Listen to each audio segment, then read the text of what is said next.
Hello children, in this video we will talk about how an image is formed by spherical lenses.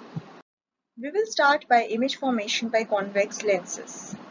And this is how a basic convex lens looks like. The first case that we'll be talking about in image formation is when the object is placed between focus and center of curvature.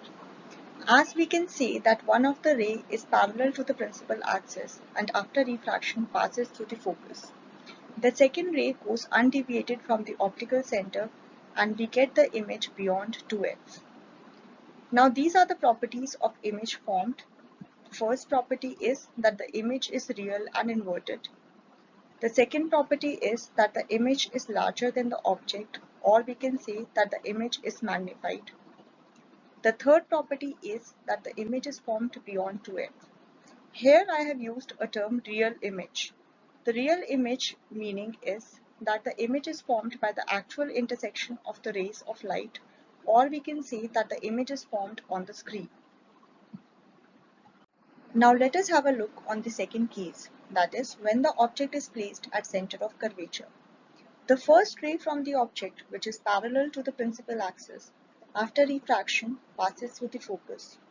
The second ray that is passing through the optical center after refraction goes straight or undeviated. The two rays meet at a point 2f after refraction and hence the image is formed at the center of curvature when the object is placed at 2f. Now let us have a look at the properties of image formed. The first property is that the image is formed real and inverted. The second property is that the image is of the same size as the object. And the third property is that the image is formed at 2f. Let us see case number 3 when the object is placed beyond 2f. The ray which is going from the object and parallel to the principal axis after refraction passes through the focus. The second ray which is passing through the optical center after refraction goes undeviated or straight. And hence we can see that the interaction of rays occurs at a point somewhere in between f and 2f. As far as the properties of image formed are concerned, the first property we can see is that the image formed is real and inverted. The second property is that the image formed is smaller than the object or it is diminished. The third property tells about the position of the image and we can see that the image is formed between f and 2f. Let us see case number 4, that is when the object is at infinity. The rays which are coming parallel to the principal axis after refraction meet at the focus, and so we can say that the image is formed at the focus. Now when we talk about the properties of image formed, the first property is that the image formed is real and inverted. The second property talks about the size of the image, that the image formed is much smaller than the object, or we can say that it is highly diminished or point size. The third property tells about the position of the image formed and we can see that the image is formed at the focus. Now let us look at case number 5, that is when the object is placed at focus. Following the same rules for image formation by concave and convex lenses, we can see that the image will be formed somewhere at infinity. And so we can talk about the properties of image formed here. The first property is that the image formed will be real and inverted. The second property is that the image formed will be larger than the object or highly magnified. And the third property is the position of the image, that is, image will be formed somewhere at infinity. Now let us look at case number 6, that is when the object is placed between focus and optical center. The first ray from the object, which is parallel to the principal axis after refraction, passes through the focus. The second ray, which is passing through the optical center, goes undeviated or goes straight.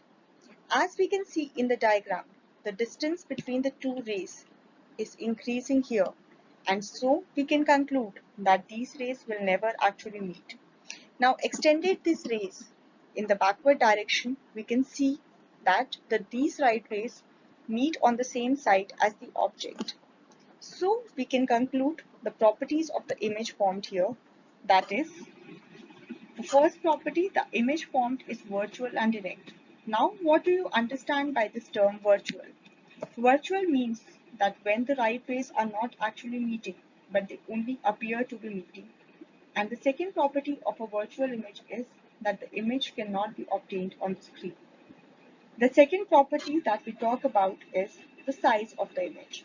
The image formed in this case is always larger than the object, or we can say that it is magnified. The third property is the position of the image. The image is always formed on the same side as the object whenever the object is placed between focus and optical center. This is the only case in the convex lenses when the image formed is virtual and erect. Let's now talk about the image formation by concave lenses. This is how a basic concave lens appears to be. Let us now see case number 1, that is when the object is placed at infinity in the case of concave lenses. The rays which are parallel to the principal axis appears to be diverging after refraction from the focus. And so we can see that the image will be formed at the focus as the rays are virtually meeting at the focus of the lens.